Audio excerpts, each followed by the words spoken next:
Alors, bienvenue dans cette vidéo. L'objectif ici, c'est bien de corriger donc l'exercice 1. Là, on va faire que la partie A parce qu'elle est vraiment différente. C'est une démonstration à faire, une sorte de chose exigible au bac sur la loi exponentielle. Donc, que la partie A ici. Donc, je vous rappellerai pas mal de choses sur la loi exponentielle, la définition de l'espérance, etc. Donc, on est parti. Donc, on considère quand x, une variable aléatoire, donc continue, qui suit la loi exponentielle. Donc, on note ça ici, la loi exponentielle, un E majuscule. Voilà, la loi exponentielle de paramètre 0,2. J'espère que vous faites les majuscules mieux que moi. Voilà, et on vous rappelle l'espérance. Alors, je rappelle que l'espérance, dans tous les cas, quand on a des lois continues, il faut une fonction de densité. Alors, en général, la fonction de densité, c'est une fonction f de t, et l'espérance de la variable aléatoire de densité f, c'est l'intégrale ici sur le support. Alors, ça dépend vraiment du support. Support, c'est là où la fonction est non nulle, de donc t que multiplie f de t dt. D'accord? Alors, quand le support est infini, comme pour une loi exponentielle, je vous rappelle que sa fonction de densité, vous vous rappelez, c'est lambda exponentielle moins lambda t. Quand on la trace, lambda étant positif, on a une fonction de cette nature-là, avec ici lambda pour image de 0. Le support, c'est 0 plus l'infini. Donc on doit intégrer de 0 à plus l'infini. Comme on n'a pas ça au programme, on prend la limite quand x tend vers plus l'infini de l'intégrale de 0 à x de notre fonction ici densité multipliée par t. Donc ça donne t fois lambda exponentielle moins lambda t. Comme ici lambda dans le texte vaut 0,2, on trouve limite quand x tend vers plus l'infini de l'intégrale de 0 à x de donc 0,2 t exponentielle moins 0,2 t dt. Vous voyez, donc ça explique l'espérance qu'on vous donne. Maintenant, on va démontrer, on va calculer en fait cette intégrale et on va démontrer qu'elle donne 5. Effectivement, vous devez savoir, ça c'est le cours, que l'espérance d'une loi exponentielle, ici, c'est l'inverse du paramètre. C'est 1 sur lambda, ici c'est 1 sur 0,2, donc ça donne bien 5. Et on va le démontrer. C'est une démonstration qui est exigible, mais vous voyez qu'on vous donne quand même les indices.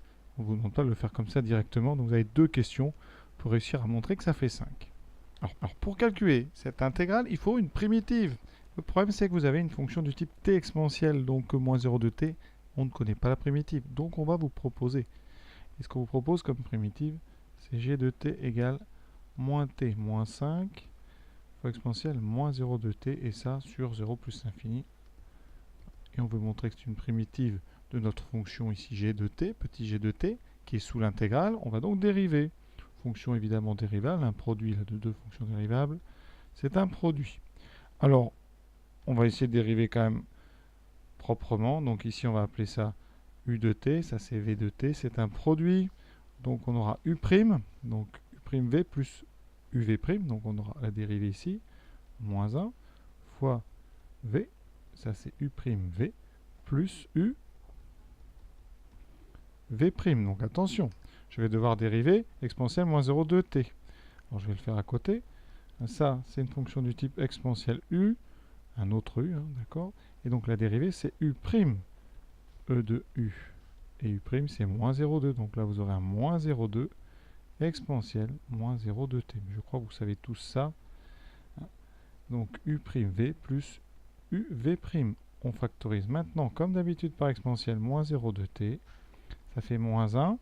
Ici, on a donc ce produit à réaliser. Moins t fois moins 0,2, donc plus 0,2t, moins 5 fois moins 0,2, plus 1.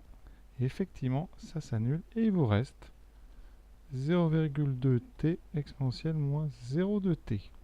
Comme la dérivée de grand G, c'est petit g, g est bien une primitive de petit g sur 0 plus l'infini.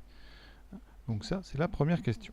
Maintenant, on va passer au calcul de l'intégrale. Donc, on a ici une fonction, on connaît une primitive, donc ça sera la valeur primitive entre 0 et x. Cette primitive, c'est grand G, c'est donc moins t moins 5 exponentielle moins 0,2t. Je remplace donc d'abord par x, ça fait donc moins x moins 5 exponentielle moins 0,2x.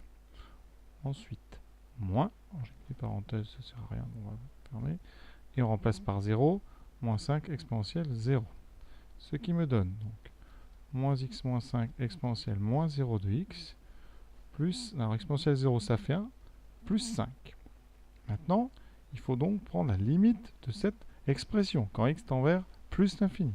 Comment va-t-on déterminer cette limite? Alors, je vous propose de développer parce que vous avez un indice, et c'est x exponentielle moins 0 de x. Alors pourquoi on a besoin d'un indice? Parce que là, pour l'instant, donc, moins x moins 5 tend vers moins l'infini, et l'exponentielle tend vers 0. Donc c'est une forme à déterminer.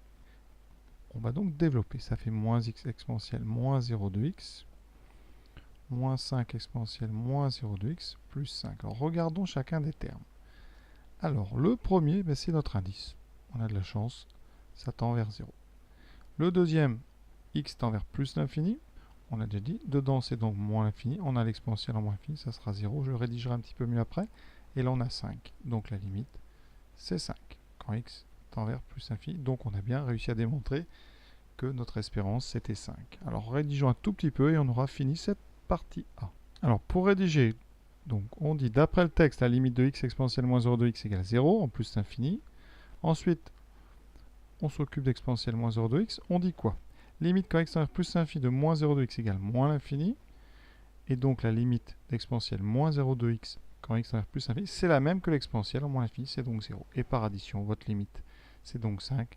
Donc cette limite, c'est l'espérance. Donc l'espérance de x est égale à 5. Donc voilà cette première partie déjà terminée. Hein, pas inintéressant.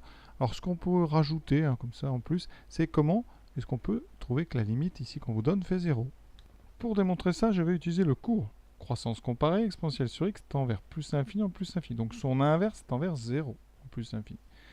Alors ici, je vais un petit peu trafiquer mon x exponentielle moins 0 de x.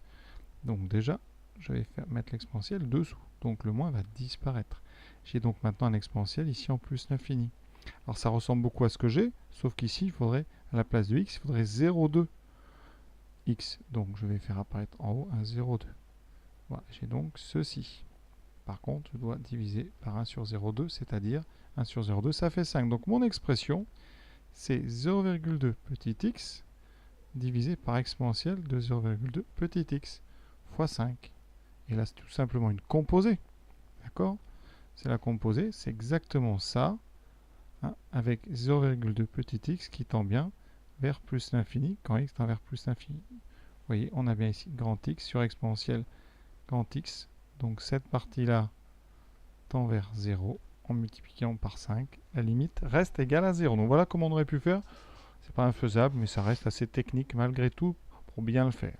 Voilà, cette vidéo est terminée. On va passer à la partie B.